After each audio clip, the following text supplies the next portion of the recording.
I'm David Lombardo, and this is WCNY's The Capitol Press Room.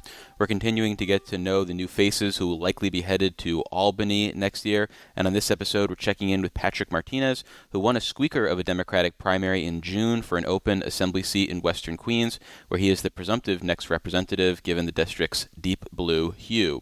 Thanks for making the time, Patrick, and congrats on your primary victory. Yes, no, excited to be here. Thanks for having me. And yeah, it was quite the squeaker, but we're ready for the general. Let's put it that way. Still work to be done, all the same. Well, I want to talk about your interest in running because you come from a political family in Queens and you've been a Democratic district leader for a handful of years now. So were you always eyeing elected office and this open assembly seat presented a perfect opportunity to make the leap? Or was this something that maybe you hadn't planned on and it was just these unique circumstances with an open assembly seat that made you consider it? Yeah, it was definitely the latter. It was, yeah, I come from a political family, but my career has largely been outside of government and politics in the private sector. And I've been on the community board and a district leader in the last few years, really just to kind of scratch a civic itch and just be a bit more tuned in with my community. And I've been in a place in my career where I can have that kind of free time, thankfully. So when this seat opened up very last minute, to the surprise of many, with Mike Gianaris deciding to retire, and then Stephen Raga deciding to go for the Senate seat, and a bit of musical chairs in Western Queens, people that I've been with on the community board, that I've organized with, said, you'd be a great voice for, progressive champion for the community for this race, and you should really throw your hat in the ring because you know the area, know what we need, and could be a great advocate for it up in Albany.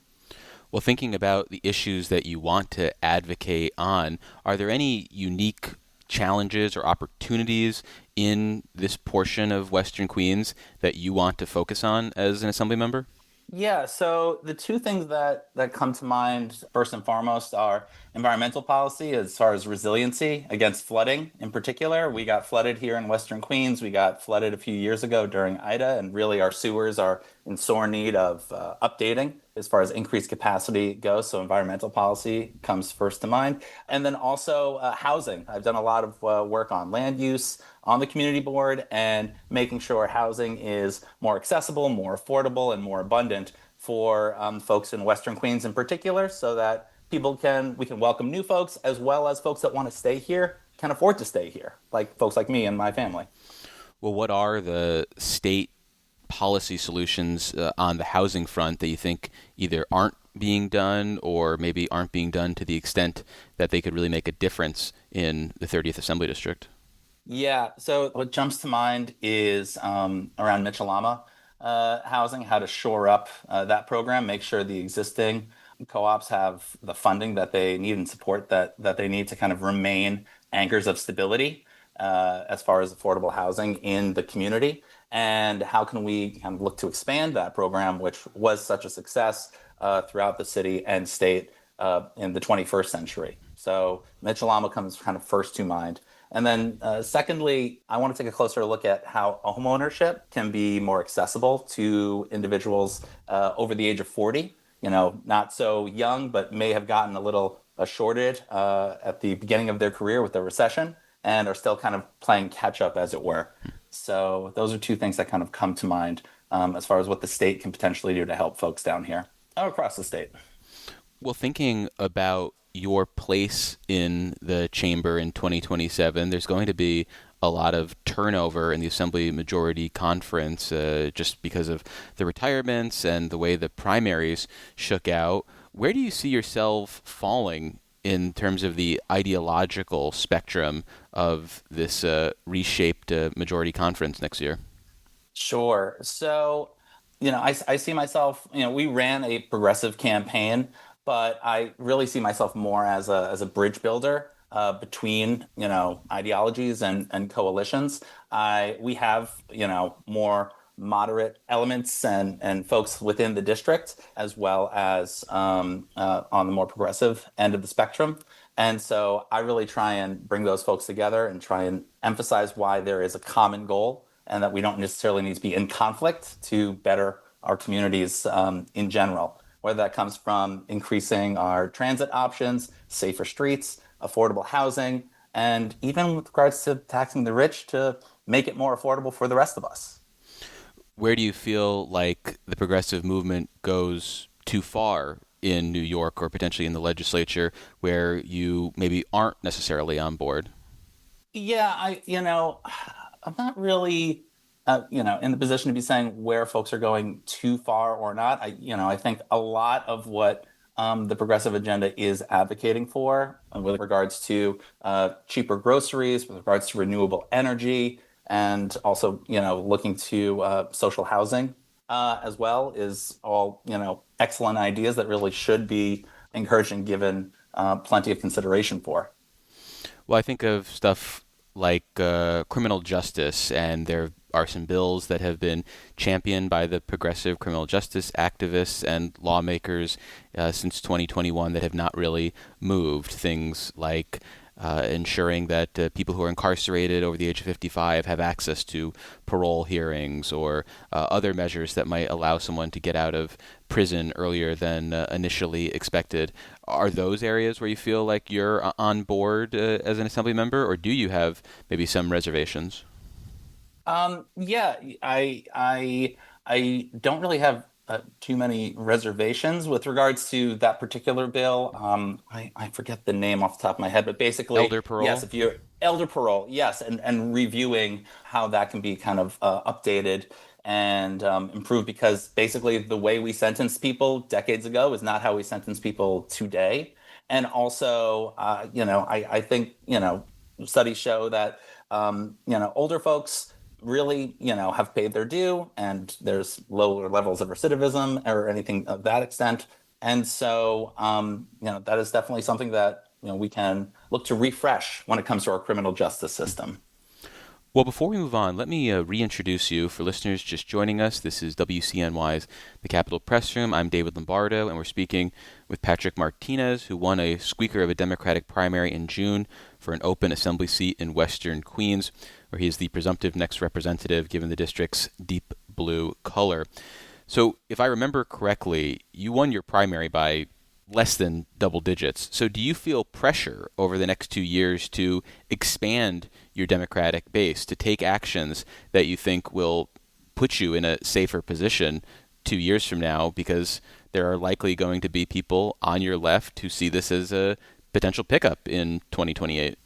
Yeah, my focus over the next 2 years is to be, working in the community across our various communities within the district, which are a multitude, to make sure that our needs are heard, met, and escalated in Albany.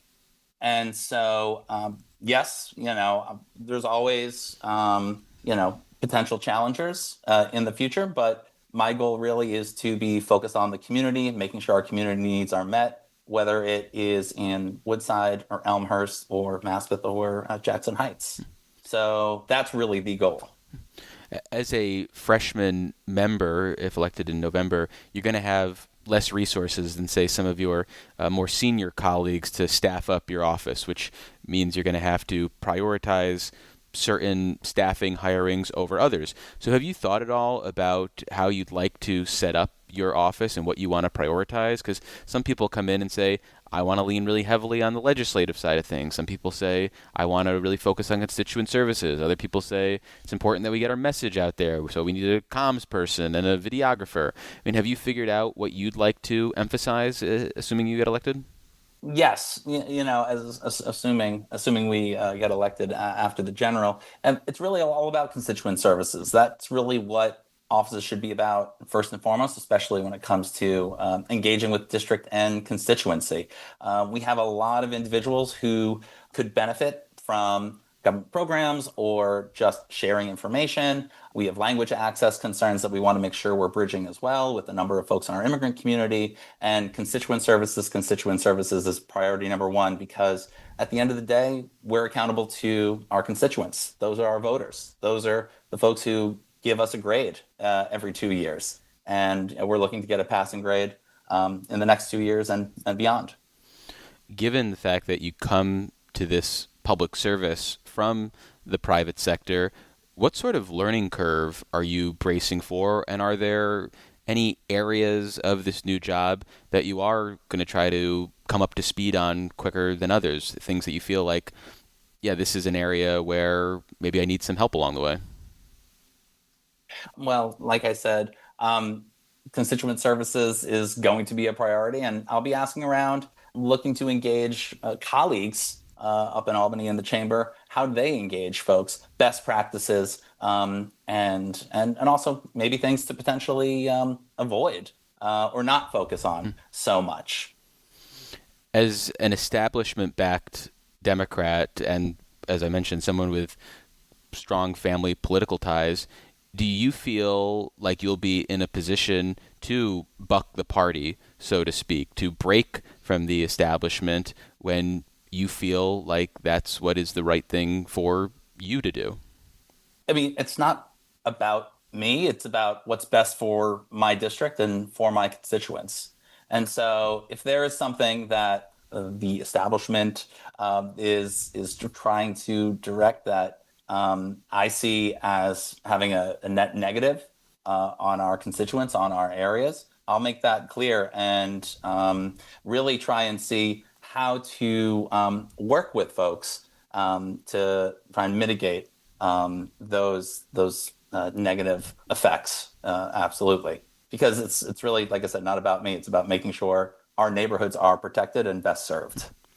When you think about what Democrats in Albany have prioritized, say, since 2019 when they took over both the legislature and the governor's office, is there anything that you disagree with out of Albany? Is there anything that has been championed or moved that you thought was a mistake?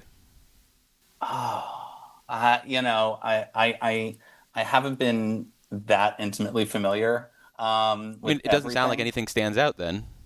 Yes, no, nothing stands out as far as kind of major disagreements. So while you'll be a representative for Western Queens, you're going to have the ability to make decisions that impact the entire state. How familiar are you with New York outside of, say, the five boroughs?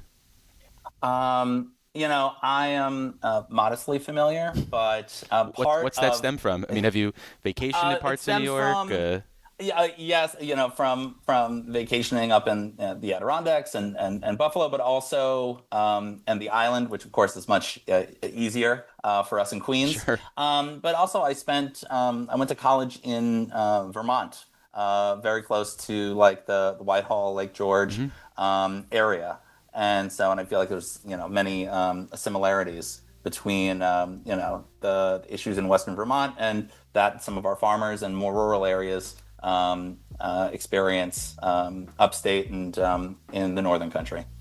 Well, unfortunately, that's all the time we have for this conversation. We've been speaking with Patrick Martinez, the winner of the Democratic primary for a deep blue assembly seat in Western Queens, where he is the presumptive next representative. Patrick, thank you so much for making the time. I really appreciate it. Thank you, David. This was great.